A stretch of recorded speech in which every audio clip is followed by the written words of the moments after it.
ইতিহাস ও ধর্মীয় গ্রন্থগুলো পর্যালোচনা করলে দেখা যায়, প্রাচীনকাল থেকেই একদল মানুষ অর্থলগ্নির মাধ্যমে সমাজকে কুক্ষিগত করার চেষ্টা করেছে।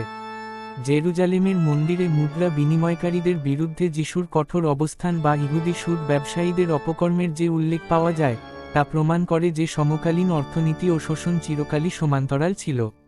18শ শতাব্দীতে রোসচাইল্ড পরিবারের হাত ধরে যে আধুনিক ব্যাংকিং ও সুদের মরণফাঁদ তৈরি হয়েছিল, তা কেবল অর্থলগ্নিতে সীমাবদ্ধ থাকেনি, বরং তা রাষ্ট্র ও ব্যক্তির সার্বভৌমত্বকে গ্রাস করেছে। এই ঋণের রাজনীতি থেকেই জন্ম নিয়েছে 1917 সালের বেলফোর ডিক্লারেশনের মতো ঐতিহাসিক সিদ্ধান্ত, যা আজ পর্যন্ত বিশ্ব রাজনীতির অস্থিরতার মূল কারণ। বর্তমান প্রেক্ষাপটে শক্তিশালী রাষ্ট্রগুলো যে নীতি গ্রহণ করছে, তার পেছনে রয়েছে এই ব্যাংকিং সিস্টেমের অদৃশ্য সুতো।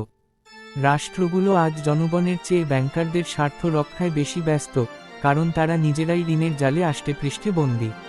উন্নয়নশীল দেশগুলোকে উন্নয়নের প্রলোভন দেখিয়ে অঢেল ঋণ প্রদানের মাধ্যমে এক দীর্ঘমেয়াদী দাসত্বের শিকল পরানো হচ্ছে। এই ঋণের রাজনীতির সমান্তরালে কাজ করছে ব্রিটিশ লর্ড ম্যাকলের প্রবর্তিত শিক্ষা ব্যবস্থা, যা তৈরি করা হয়েছিল মূলত উপনিবেশিক প্রভুদের অনুগত একদল কেরানি বানানোর জন্য। এই শিক্ষা ব্যবস্থা বর্তমানে ম্যারিটোক্রেটিক সোসাইটি বা মেধাতন্ত্রের মোড়কে এক ভয়াবহ বৈষম্য ও দুর্নীতির কালো জাল বিছিয়ে দিয়েছে। শিক্ষার নামে আজ চলছে এক সুপরিকল্পিত মেধা পাচার, ব্রেইন ড্রেইন। উন্নত বিশ্ব তাদের প্রয়োজনীয় শ্রমিক ঘাটতি মেটাতে উন্নয়নশীল দেশের মেধাবীদের ব্যবহার করছে। রেড কলার কৃষি ও খনি, ইয়েলো কলার সৃজনশীল বা অপেশাদার এবং পিঙ্ক কলার পরিষেবা খাত, এই সব স্তরের শ্রম চাহিদা মেটানোর জন্য মেধাতন্ত্রের মোড়কে উন্নয়নশীল দেশগুলো থেকে সস্তা ও দক্ষ শ্রমিক সংগ্রহ করা হচ্ছে।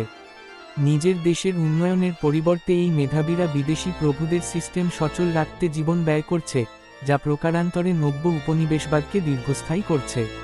আধুনিক পুঁজিবাদ বা নিউ লিবারেলিজম, হারবার্ট মার্কুসের বর্ণিত ভোগবাদী সভ্যতা তত্ত্বকে কাজে লাগিয়ে মানুষের অবচেতন মনকে নিয়ন্ত্রণ করছে।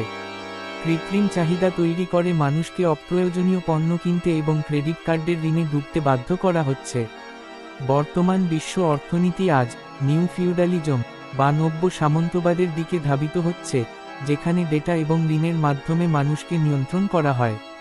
এই ডিজিটাল যুগে ডেটার অবাধ প্রবাহ মানুষকে ইনফোম্যানিয়াক এ পরিণত করেছে, যা তাকে গভীর সত্য অনুসন্ধানের পরিবর্তে অগভীর তথ্যের নেশায় আটকে রাখে। তথ্যের এই উন্মাদনা মানুষকে নিজস্ব স্বকীয়তা হারিয়ে সিস্টেমের প্রলোভনে সাড়া দিতে বাধ্য করে। এই ব্যবস্থার আধিপত্য টিকিয়ে রাখতে ব্যবহৃত হচ্ছে লিঙ্গুয়া ফ্রাঙ্কা বা বৈশ্বিক ভাষা হিসেবে পরিচিত ইংরেজি ও ফ্রেঞ্চ ভাষার সাংস্কৃতিক আগ্রাসন।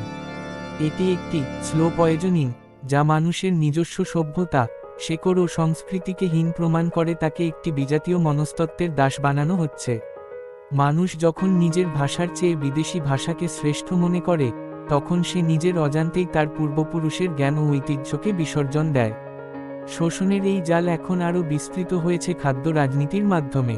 উন্নত বিশ্বের দেশগুলো সস্তায় খাদ্য রপ্তানি করে স্থানীয় কৃষি ব্যবস্থায় দশ নামিয়ে উন্নয়নশীল দেশগুলোকে বিদেশের ওপর নির্ভরশীল করে তুলছে।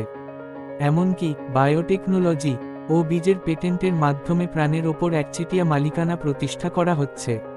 এটি একটি সুপরিকল্পিত, বুদ্ধিমান মানুষের খাদ্যচক্র প্রক্রিয়া, যা শার্ডেনফ্রয়েড বা অন্যের দুঃখে আনন্দ পাওয়ার বিকৃত মানসিকতার মাধ্যমে সমাজে বৈধতা পাচ্ছে। এই ব্যবস্থার প্রতি চরম অবিশ্বাস থেকেই সভ্যতা এসেনাক বা নৈরাশ্যবাদী মানসিকতা জেঁকে বসেছে। মানুষ যখন দেখে প্রতিটি মহৎ উদ্যোগের পেছনে শোষণের অদৃশ্য হাত রয়েছে, তখন সে নৈতিকতা ও সমাজ ব্যবস্থার ওপর থেকে আস্থা হারিয়ে ফেলে কেবল আত্মস্বার্থ ও উপহাসের চশমায় জগৎকে দেখে। সিনিক মানসিকতা মানুষকে বিশ্বাস করতে শেখায় যে কোনো পরিবর্তনই সম্ভব নয়, যার ফলে সে সম্মিলিত প্রতিবাদের শক্তি হারিয়ে ফেলে। এই সাপের মতো পেঁচিয়ে ধরা ঋণের জাল, ম্যাকলে স্টাইল শিক্ষা ব্যবস্থা এবং মেধা পাচারের এই চক্র থেকে মুক্তির কোনো প্রচলিত সংস্কারমূলক পথ আর অবশিষ্ট নেই। এই শৃঙ্খলমুক্তির একমাত্র প্রকৃত সমাধান হল প্রাগৈতিহাসিক প্রথা, বিনিময় প্রথা বা বার্টার সিস্টেম। বিনিময় প্রথায় লেনদেন হয় তাৎক্ষণিক এবং পণ্যের বদলে পণ্য। এখানে কোনো ভবিষ্যৎ দেনা বা সুদের সুযোগ নেই। যখন সম্পদ মানুষের হাতে সরাসরি পণ্য বা শ্রম হিসেবে থাকবে এবং মানুষ তার নিজস্ব সাংস্কৃতিক ও ভাষাগত স্বাতন্ত্র্যে ফিরে যাবে, তখন শিকারী গোষ্ঠীর ছাপা কাগজ বা মেধাতন্ত্রের সার্টিফিকেট অকেজো হয়ে পড়বে। এই বুদ্ধিমান শিকারীদের খাদ্যচক্র এবং ভাষাগত দাসত্ব থেকে বেরিয়ে এসে মানবিক মর্যাদা ফিরে পাওয়ার একমাত্র চূড়ান্ত পথ হল কৃত্রিম মুদ্রার মায়াজাল ছিঁড়ে বিনিময় প্রথার সরলতায় ফিরে যাওয়া। আমরা এই আলোচনার মাধ্যমে একটি শক্তিশালী তাত্ত্বিক ভিত্তি দাঁড় করিয়েছি। এই আধুনিক নেতিবাচক পদ্ধতিকে বোঝানোর জন্যই আমার এত আলোচনা।